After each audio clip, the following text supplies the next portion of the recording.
sponsored by Riverside.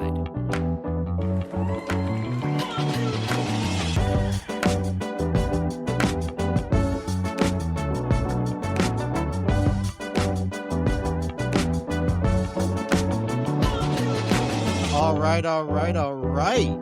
Well, a happy Friday to everyone, and welcome to another episode of the TNC Sports Talk. My name is Justin, and today is Friday, December 19th of 2025.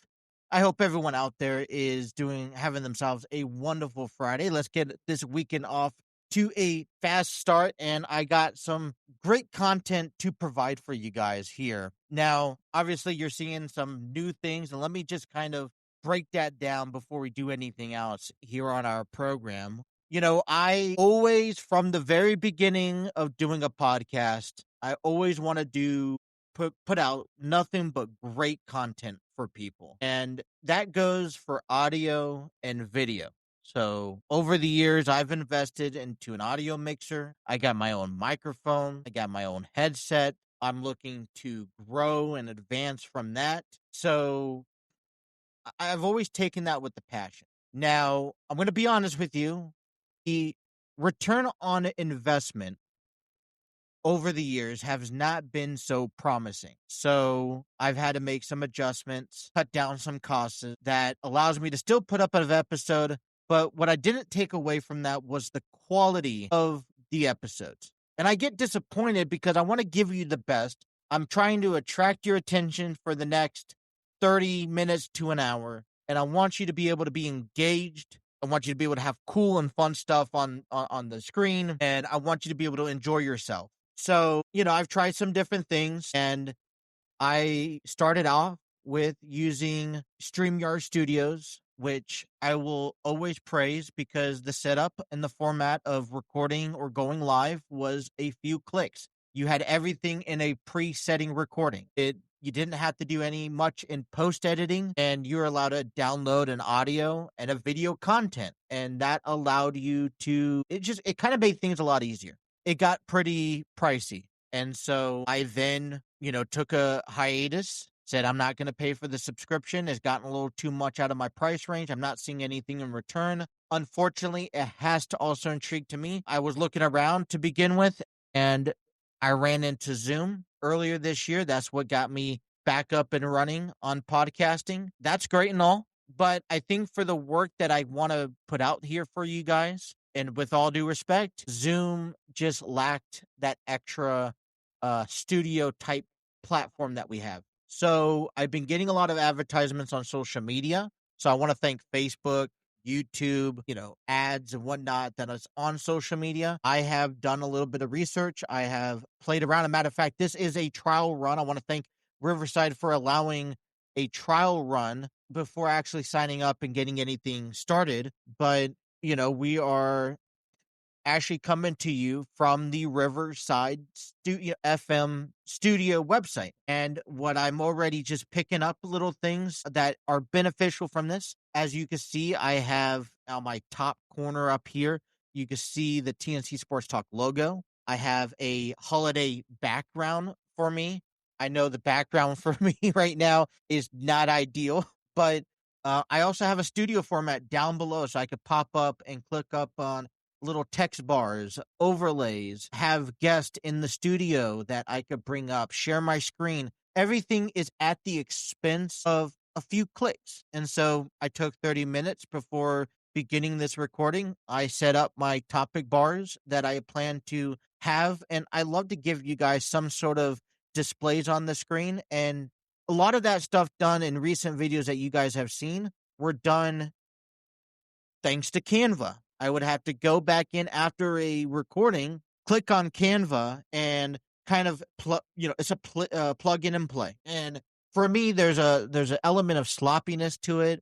There's an element of inefficiency. There is an element of just not giving you that product that you guys deserve. So, I'm taking full advantage of what Riverside FM has to offer. There's a lot more in post-production that makes it a lot easier for us as podcasts or content creators to pull data from each episode to help create shorts and to create other content other than having to click record and come up with the script. So far, I'm really enjoying what I'm seeing.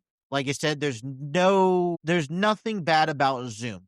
There's nothing bad. I still have Canva under subscription. There's nothing bad about StreamYard Studios. I love all of them. But when you're trying to find something on a short base product that is not going to charge you an arm and a leg to produce content, but gives you the quality that not only the audience deserves, but I want to give out, I've currently found that Riverside does the best work. So this is what we are trying out right now. And so I'm excited for this clip. I can't wait to see what else we have to use through this. With that being said, I want you guys, wherever you guys are listening to us, please be patient with me as I try to explore. I'm trying to see what they have to work with. And so I have things set up and for today's conversation, and I already love these new tools. For example, we have some links tied along to some pop-up text that you guys could click on. It will take you directly to the source, which I love. The one thing I didn't do, which I will talk about, is Enlighten Studios' upcoming theater production called Grassroots. And Grassroots is Enlighten Studios' new production that's kicking off 2026. It is premiering at the Artsville Theater in Cincinnati, Ohio from February 20th through March 1st. And tickets are still available by heading on over to tickettailor.com where you can purchase your tickets. It's a great holiday present for if you're looking for last minute shopping. I know coming up this holiday season next week, they have some deals going on. So I will have the description still promoted in the link below. Coming up, hopefully on the next episode, on Monday, I should have a link attached to the overlay or the text that I will provide on the screen for you guys. But I encourage you guys, listen, they've been growing. This is a story about a black family in the 90s moving into a white neighborhood. You deal with a lot of suppressive issues and a lot of truths come out in this story that, look, every time that Terry Chappell comes out here and he puts on a theater production, Dinner with a Few Sides of Drama was a knockoff. It always seems to elevate, and Enlighten Studios is only growing bigger and bigger and bigger. I can't talk any more highly about them. So please, if you guys have nothing to do this early spring, late winter, get those tickets today, tickettailor.com, and I want to see you out there. I'll be out there myself. So, all right. Well, a couple of things came apart across my table last night when it came down to dealing with trying to kind of come up with some conversation news. So I'm going to kind of go through and kind of give you a little run through the sports and the updates around the world. We're focusing on tonight's SmackDown. We'll talk a little bit about the Rams game last night. We have a couple of trades and transactions that's taken place across Major League Baseball. We got the first round of college football playoffs about to begin this weekend. As a matter of fact, I think one game is tonight. I will share with you that and my predictions. And then there is a couple of Cincinnati things that kind of crossed the table here. But, all right, well, look, SmackDown here is tonight. SmackDown is a recording from Monday, and SmackDown is coming off of Saturday Night Main Event. So particularly, there's interest in the Drew McIntyre and Cody Rhodes feud. As we know, in a social media angle last weekend, that Nick Aldis and police attended Drew McIntyre's house to kind of resolve this. Well, Drew believes this is an unsafe work environment, and Drew wants conditions and wants to do things on his own terms. Basically, Drew wants a chance at the WWE Championship that he won back at WrestleMania over a year ago. The title should belong to him, but Damian Priest was the one who cashed in and stole the title from Drew after he won. And ever since then, Drew has kind of had this bitter side of him towards the WWE, towards the talent, where he feels like he's being mistreated, that he's not being recognized. He's for the talent that he's worth, and he has this spotlight that should be given to him. And every time he gets an opportunity, something happens.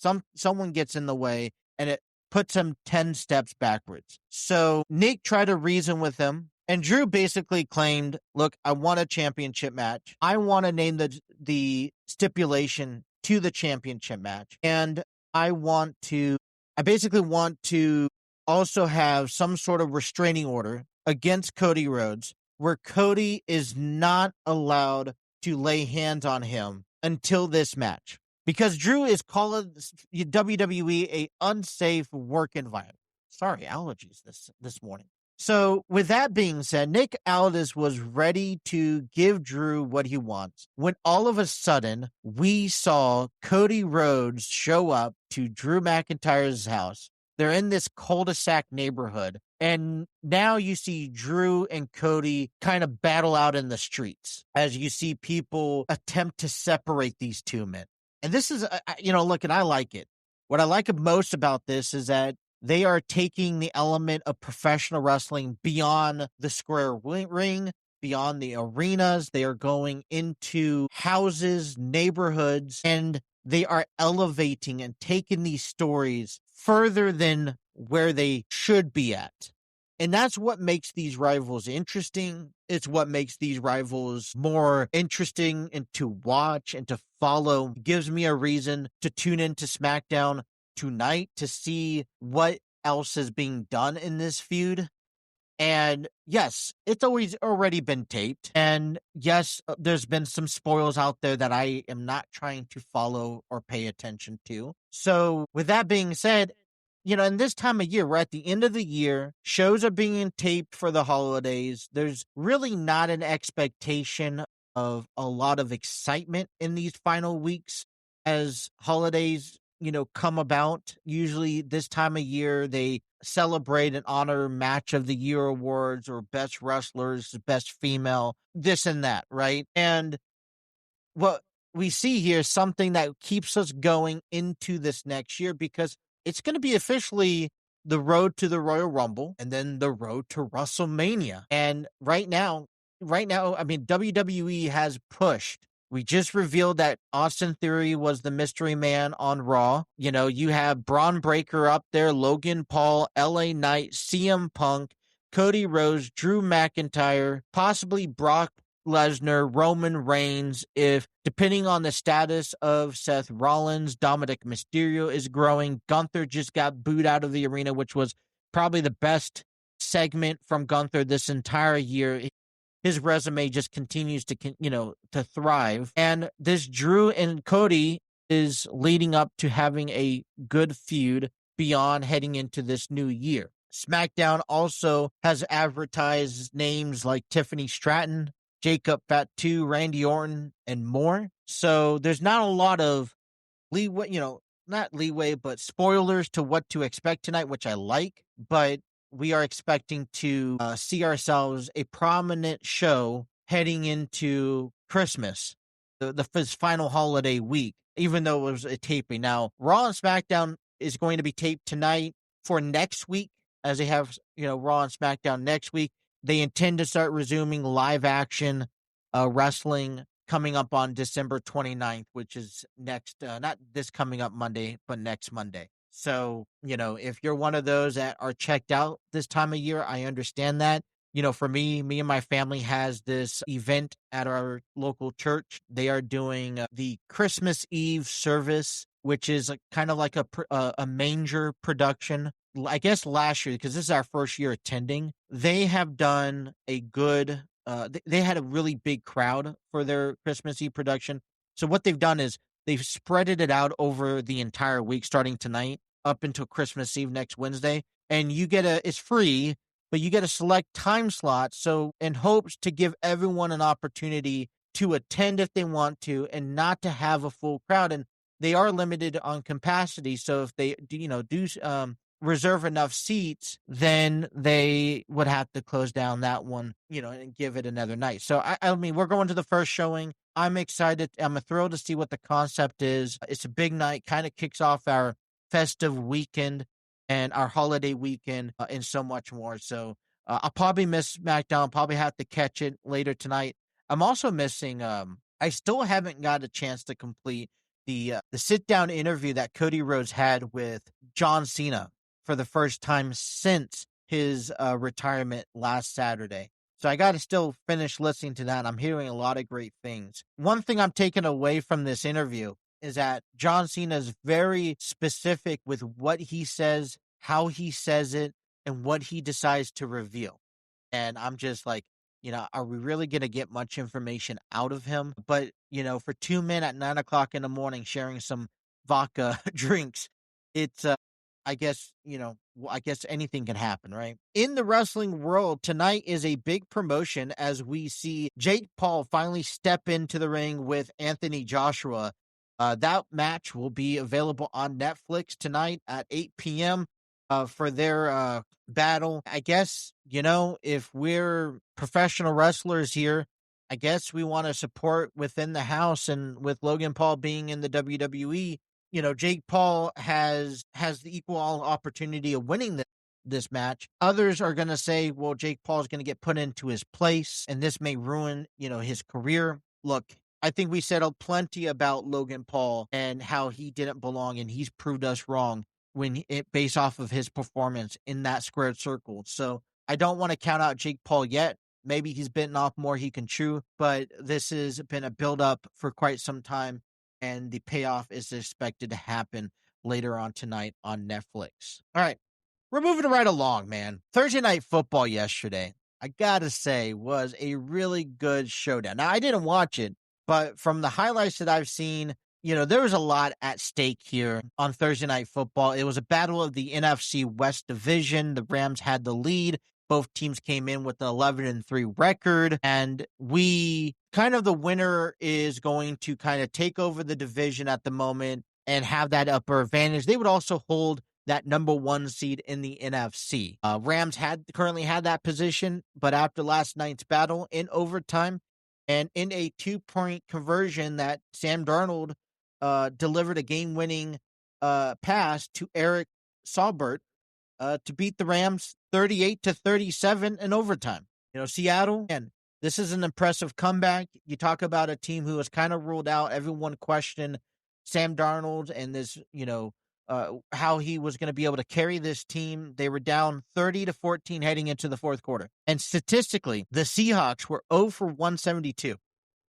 They have not won a single game in their 50 years when they were down by 15 or more in the fourth quarter. And man, I got to tell you, Matthew Stafford was on fire. Matthew Stafford for the Rams threw 457 yards.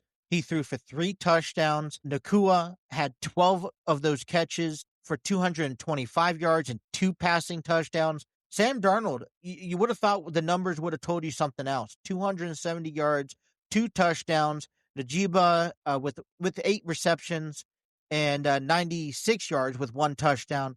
I mean, the tale of the tape down in the dotted lines told you a completely different story. But Seattle Seahawks prevailed. They were in the hometown. They now take over the NFC West, and they have a chance to clinch the division and have that number one seed. It's going to be important to have that number one seed in both NFC and AFC conferences. The Seahawks sit with a 12-3 record, while the Rams move to 11-4.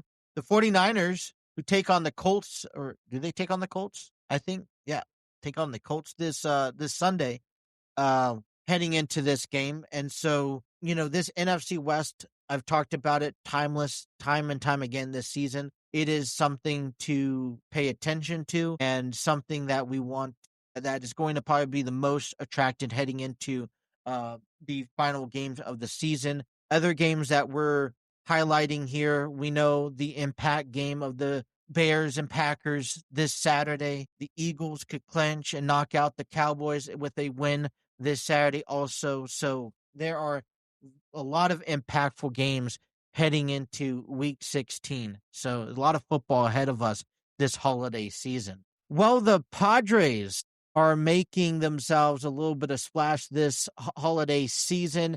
not so much during the winter meetings, but they just acquired and signed KBO's Sun Mun Song, an infielder from the Korean baseball organization. They signed him to a 3-year, $13 million deal with the organization.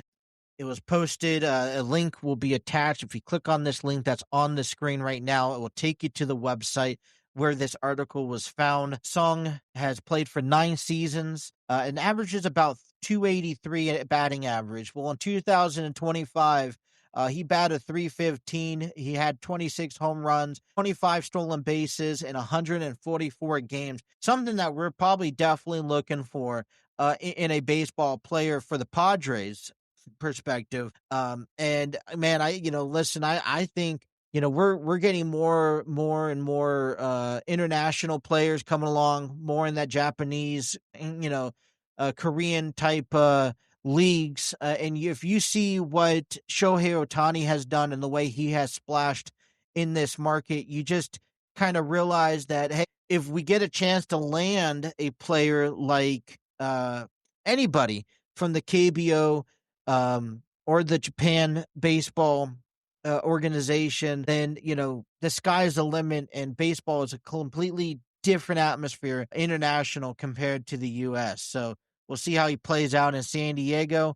Also, the Padres has elected to re-sign right-handed pitcher Michael King to a 3-year, $75 million deal with an opt-out option for each of his first 2 years. Pending a physical this morning. I'm assuming he's past that. Let me break down that contract here in details. He's going to receive a $12 million signing bonus, $5 million in 2026, and then this is when it gets crazy. If he doesn't opt out in the first year, he is planned to receive $28 million in 27 with a $5 million opt-out buyout, and a $30 million in 2028 with no buyout. That's basically the breakdown of $22 million for the first year, $45 million for the second year, and $75 million for the third year.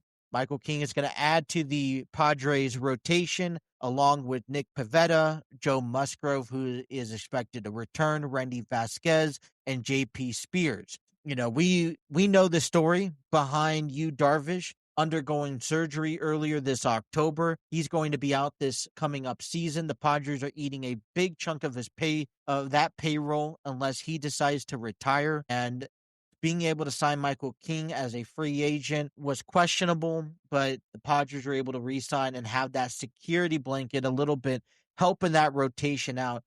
And they have some money to spend. So I look at this and I'm just like, man, where's the Reds in all of this? Also around Major League Baseball, the Kansas City Royals and the Philadelphia Phillies have made an acquisition trade, as the Phillies will be sending over Matt Strahm, 34 years old, to the Royals in exchange for a 29-year-old Jonathan Bolin. Bolin last season had a 4.86 ERA, while Strahm, as a solid relief pitcher, has a 2.74 ERA with a 10 strikeout per inning ratio with 6 saves. This season, he's expected to get paid $4.5 million. So that deal is being finalized and has already been done. We'll see. The Royals are looking to advance. You think that with the Phillies being able to re-sign Kyle Schwarber, trying to pick up JT Realmuto, maybe they got to find other ways to cut cost in other categories. Matt Strahm, I've always thought highly of Matt Strahm and thought that he's a good pitcher. It seems like to me, any pitcher that goes to the Padres organization that comes out on the other side is a better pitcher than they were coming into all this. All right, before we advance to our next segment, and that is talking about the Cincinnati Bengals, I want to go ahead and invite you guys to reach out to me on my social media platforms. I want to hear your voice. I want to hear what you guys have to say. So leave comments in the descriptions. I want to be able to read them, share them on our show. If you guys want to be an upcoming guest, email me, either reach out to me on our YouTube channel or email me on my Facebook page, trying to become more visual and more active on social media. And I'm trying. I may fail a few places, but I am trying. So don't be afraid to reach out to me. I want to be able to get you on, talk to you guys. The guy I want to get on here. Here's the guy I want to get on. This is important. So last night, somebody posted, and this took all the social media in Cincinnati. This all took Fox 19 and all the news stations, all the radio stations. I've heard this all morning long. This is a big deal. A digital billboard on the I-75 by, you can look this up on YouTube, follow them, start listening to them. Cincy Unfiltered. It's a podcast about Bengals football. Well, they put a digital sign on the I-75 South that says, Zach, fire Duke, save Joe Burrow. Let me repeat that.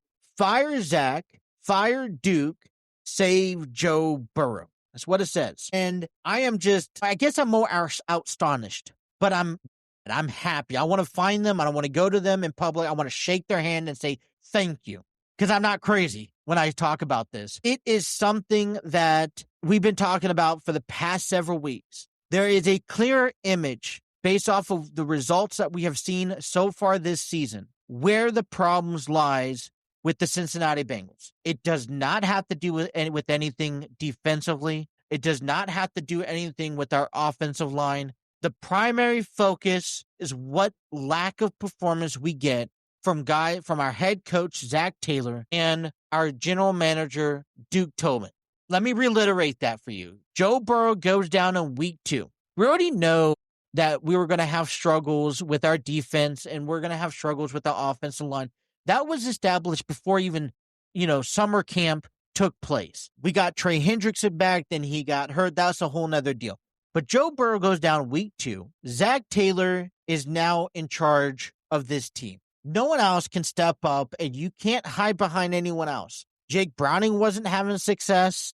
Your defense still sucked. And we obviously weren't playing good. We had a couple of very big, embarrassing losses in the upcoming weeks following Joe Burrow's injury. It became apparent who was running this ball team. That was Joe Burrow. It was certainly clear that Zach Taylor is either incompetent of running this team or he has a whole bunch of coaches underneath him that I don't know what you're seeing in them, but they can't run this team because they're not teaching these defensive players how to tackle. They're not teaching these offensive guys how to block. And so now Duke Tobin has the opportunity heading into the trade deadline, which you had 6 weeks to do, to add on to this roster, to improve it, to give the Bengals any fighting chance to saving a season that Joe Burrow was missing at least 3 months of.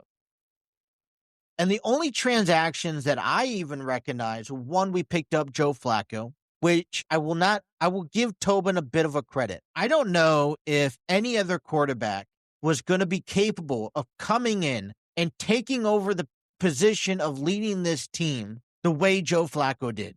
I don't think Russell Wilson. I don't think Jameis Winston. Nobody. No Phillip Rivers. No, even Tom. I don't even think Tom Brady would be capable of doing it. Not saying he can't. I'm just saying he's not. I don't think he's capable. Not without a solid head coach. So Joe Flacco did the best we got. We also saw the departure of Logan Wilson, but we got nothing in return, just like we didn't pay for anything for Joe Flacco.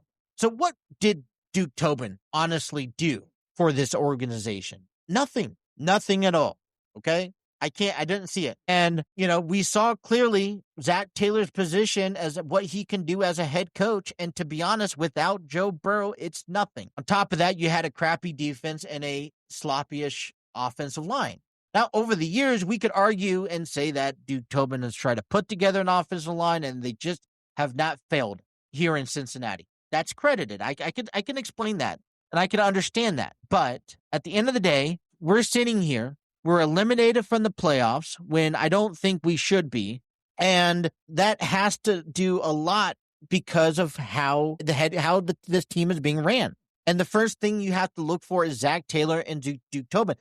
I feel throughout this entire season, I've been very fair in giving them time and being patient. And I feel like I've been a lot more patient than others in this situation. But regarding this matter, I strongly feel that it is time. And the fact that you now have Cincinnati, the city, come out here and say on billboards, making it abundantly clear that we are upset with the decisions and the moves made by our head coach and GM, and even we've seen this in the expression of Joe Burrow, then I feel like Mike Brown and the Bengals, their backup are against the wall. And I feel like they have honestly, they have to look in the mirror, I believe, and understand we may have to make some sort of decision here. Last night I was scrolling through social media, and I found, I didn't share it on my personal account, but I wish I did. It was a response that someone created on behalf of the front office, basically saying, well, if you don't want to support us now, then don't support us next year when we're good. Don't have faith in us now, have faith in us. But when we do have success, I don't want to see you. And it got under my skin because, I grew up in San Diego. I've grew up with poor teams. I grew up with unaccomplished teams. I grew up with teams that were determined and set to give us failure. The Padres never won a World Series. The Chargers never won a Super Bowl. Throughout my lifetime, I was not alive when the Chargers went to a Super Bowl. I was maybe 3 years old when the Padres got shut out by the Yankees in the World Series. The point I'm making is that I know what faithfulness is. I'm not saying that I'm not trying to sit here and bash, but it's hard when that's the only conversation you give me is nothing but disappointment from this organization, because obviously everyone else in Cincinnati can see where the mistakes are, but the front office. I know what it's like to be on the side where we have to support a losing team. I've done it in San Diego for 20 plus years, 25 plus years. So don't think that I'm not willing to be patient and work for this team. But if I can only be patient and supportive for the teams that want to get better, and they will make the proper moves and the right moves to get better. The Padres have made some pretty big, bold moves over the last 15, 20 years. Back in 2014, they unloaded their payroll to sign a lot of top-tier talent. We're talking about Craig Stammen, Matt Kemp. Who else was part of that team? I can't even believe, just to begin with, to say this, there's just so much talent that the Padres tapped into in 14, and yet they still didn't win. It was an all or nothing. Then they were forced to rebuild from the bottom, and look where they're at now. They got Fernando Tatis, Manny Machado, Joe Musgrove, Michael King. And guess what? Now since they've been reestablished and they are spreading this out, they're able to maintain that level of talent by going out there and picking up the Michael King, that Korean baseball player in Song. They're just trying to add pieces that are going to win. Their payroll is not the Dodgers. They're just doing little things here and there that ends up becoming maybe a friendly option, a friendly contract to players, maybe a backing contract.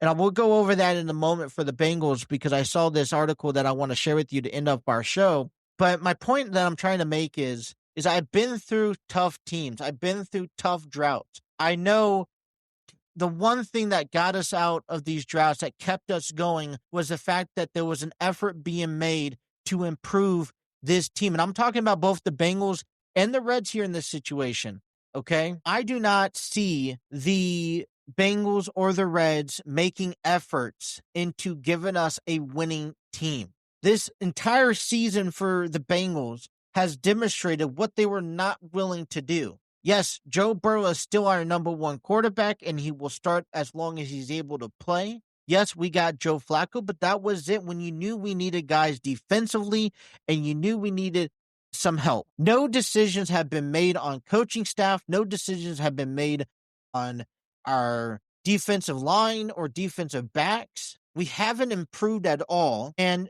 this is what the result of it is. We're on desperation call, and there is a good chance that we could possibly lose this Sunday against the Miami Dolphins. I don't want to see that happen. And the fact that the Dolphins are starting their third-string quarterback, Quinn Ewers, instead of Tua Tagovailoa, should feel confident going into Miami winning.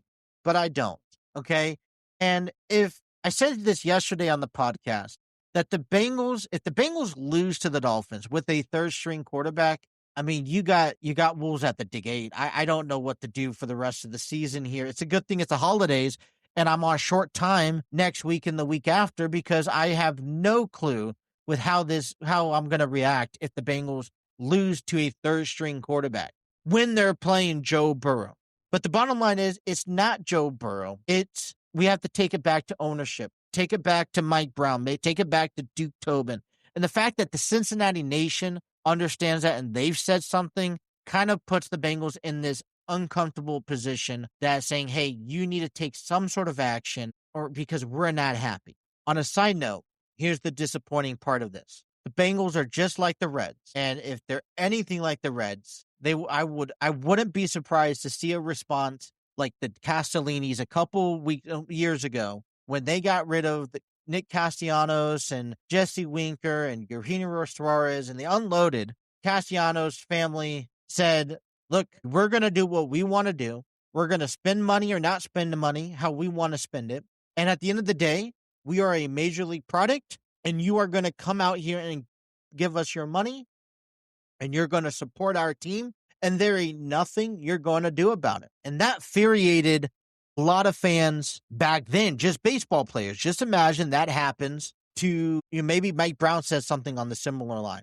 I don't know, but that wouldn't be all that fun or fair. And I think we're going to be on this verge of a suppression with this organization. But the ball's in their court. They're going to have to make that decision on what they do next.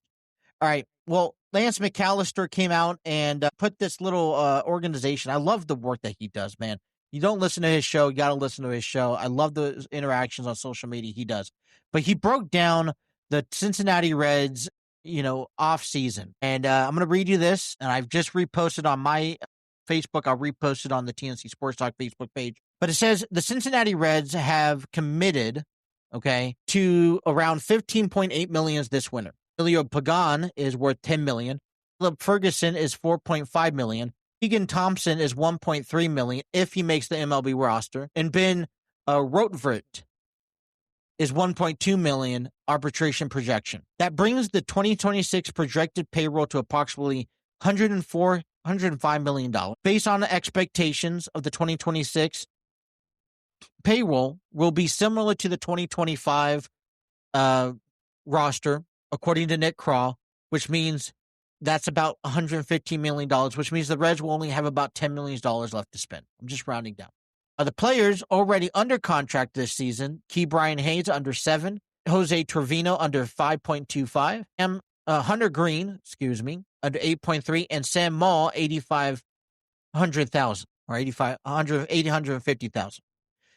Players that we are still paying despite releases or buyouts is Jameer Candelario, $13 million, which let's make a note, that's next season, and that's the highest contract we're paying. Austin Hayes, Brent Sudo, and Scott Barlow all at $2.5 million in buyouts. Arbitrations looking at Brady Singer at $12 million, Tyler Stevenson at $6.5 million, Gavin Lux at $5 million, TJ Friedel at $5 million, Spencer Steer at $4.5 million, Nick Lodolo at 4.3, Matt McLean at 2.6, Tony Santillan at 2.5, 1.7, and Will Benson, Graham Ashcraft at 1.4, Brandon Williamson at 800,000. Rookie contract still MLB minimum at 750,000. Introduces guys like Andrew Abbott, Chase Burns, Rhett Lauder, Connor Phillips, Ellie Dela Cruz, Noel V. Marte, and Sal Stewart. And he wraps up this article, says among the other options that that could be added to this outcome